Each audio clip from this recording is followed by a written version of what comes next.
sada će vas ispred SKOJ-a i ispred Pokreta studenata pozdraviti drug Aleksandar Đenić.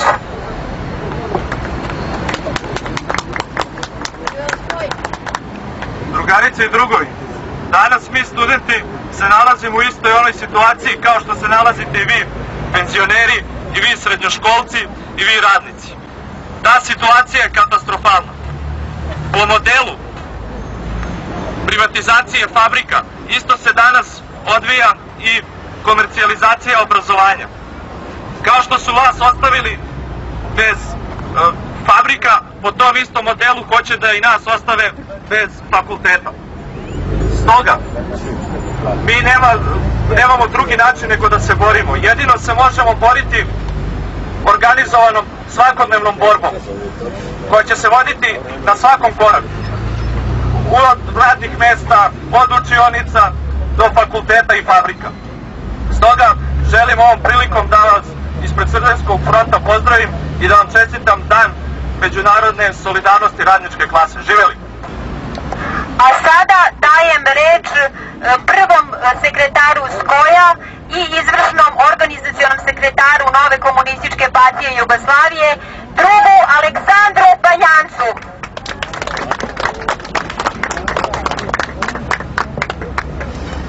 Dragi drugarice i drugovi, ja vas sve srdačno pozdravljam i čestitam vam srećan praznik rada i međunarodne proletarske solidarnosti. 1. maj je jedan značajan simbol svim radnim ljudima, gde god da se oni nalaze, na svim meridijanima, na celome svetu. Radnička klasa danas ustaje i poručuje da je dosta bede, da je dosta kapitalizma u kapitalističkim zemljama, a u socijalističkim zemljama ona slavi dostignuća izgradnje tih društava, dostignuća rada i radnog čoveka. Drugarice i drugovi, na današnji dan mi smo dužni da se solidarišemo sa svim onima koji na današnji dan rade, sa svim onima koji danas ne rade, a nisu ni juče ni prekjuče i ko zna koliko dugo već ne rade, u zemlji u kojoj ima milione zaposlenih, u zemlji u kojoj su seljaci dovedeni na status robova, u zemlji u kojoj mi nemamo nikakvu mogućnost kao mladi ljudi da živimo samostalne, dostojne živote življenja, ne možemo da zarađujemo, privređujemo i poljevamo sve svoje potencijale i kvalitete. U ovakvoj situaciji je svakako nužno da visoko istaknemo one ideale za koje su se čikaški radnici borili pre toliko godina, a koji dan danas izgledaju tako sveže, koji izgledaju tako aktuelno i u ovom trenutku. To su one tri osmice koje simbolizuju jedinu moguću i objektivnu organizaciju vremena svim radnim ljudima, dakle 8 sati rada, 8 sati slobodnog vremena i 8 sati sna. Kako to izgleda nedostižno većini radnog naroda u ovoj državi. Drugarice i drugovi, mi na današnji dan moramo da se osvrnemo na značajne aktuelnosti koje su vezane za naše društvo i državu danas. Mi moramo da se osvrnemo na jednu od najkrupnijih vesti koje je u ovom periodu aktuelna, a to je svakako sramni Briselski sporazum koji je ova proimperialistička vlada potpisala sa svojim nalogodavcima iz Brisla, zajedno sa šiptarskim teroristima koji su okupirali deo južne srpske pokrajine. Drugarice i drugovi, ne može da nas čudi takva vrsta reakcije od strane proimperialističke vlade. Pa oni su sve radili od 5. oktobra do danas kako bi se došlo do ove situacije u kojoj se Srbija danas nalazi.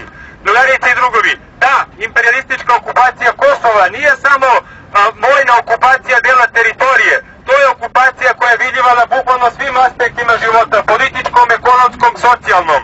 Da, okupacija podrazumeva svakako privatizaciju u kojoj smo se kao društvo zaglibali duboko i u kojoj se rasprodaje sve ono što je radni čovjek stvarao, pa mi možemo slobodno reći generacijama kod nas. Naravno da nikakva opozicija, takozvana opozicija toj sramnoj odluci buržoaske vlade u Beogradu ne postoji danas u Srbiji. Sjetimo se samo Demokratska stranka Srbije koja visoko ističe to da se oni danas tobože bore protiv ulaska Srbije u Evropsku uniju ili protiv nezavisnosti Kosova. Mi moramo da se setimo ko je 5. oktobra bio predsjednički kandidat Evropske unije i NATO na izborima. Mi moramo da se setimo ko je bio predsjednički kandidat, ko je potpisao onu sramnu amnestiju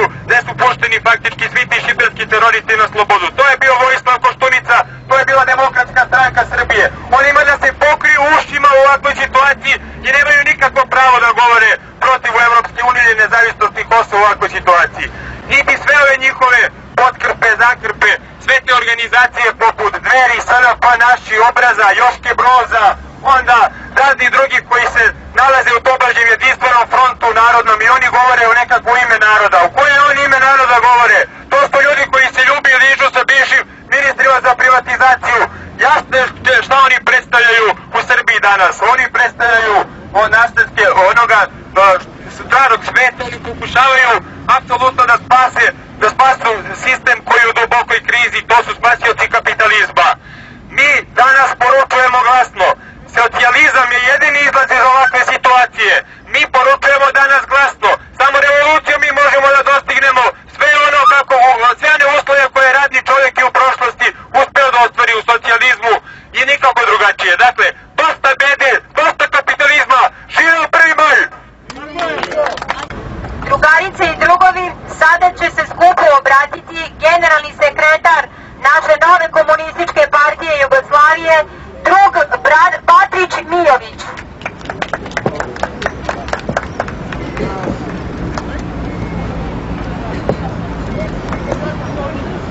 Drugarice i drugovi,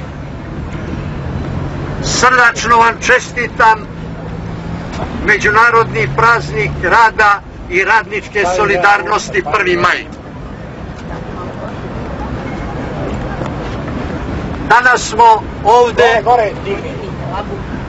smo ovde pred spomenikom velikana naše socijalističke misli Dimitrijem Tucovićem, čovjekom koji je istinski zaorao brazde revolucionarnog socijalističkog pokreta u našoj zemlji. Drugarice i drugovi, mi danas slavimo 1. maj zbog toga što vidite i sami da reakcionarne snage, da reformističke snage koje su u službi imperijalizma, koje su vazali imperijalističkog NATO pakta i Evropske unije, stvaraju uslove za definitivnu likvidaciju naših vjekovnih tekovina.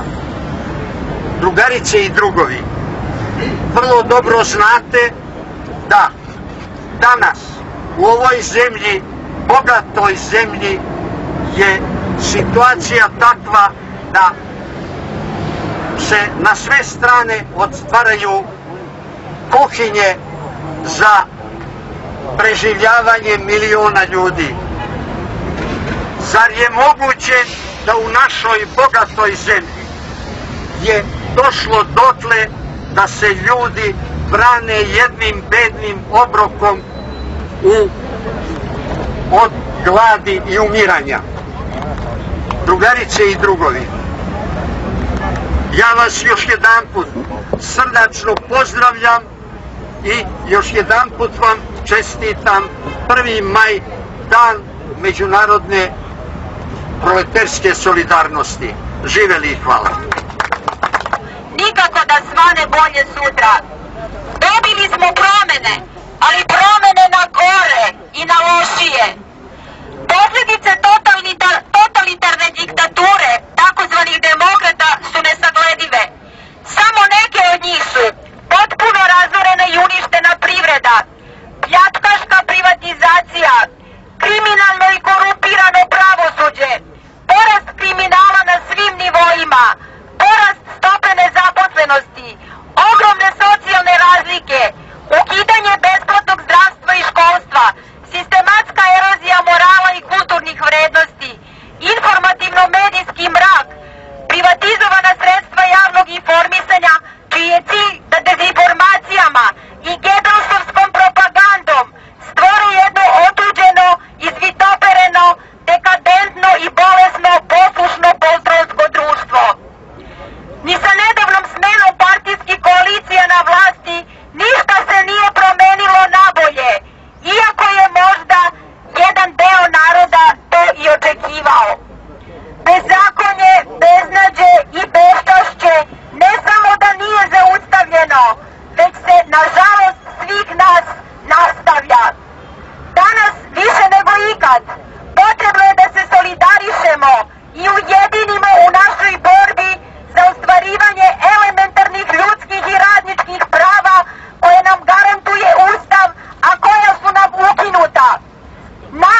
godinama čamimo na birou rada, bez ikakvih sredstava za egzistenciju, imovina firmi u kojima smo radili pljačka se i rasprodaje u bescenje.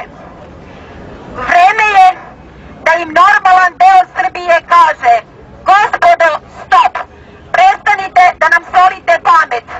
Imate pravo da idete u tu vašu Evropsku uniju, ali nemate pravo da u ime nas odlučujete i da nas prisiljavate da vas slepo sledimo. Gladni, obespravljeni, ojađeni, od države opljačkani, nezakonito sa posla otpušteni, diskriminisani, poniženi, svi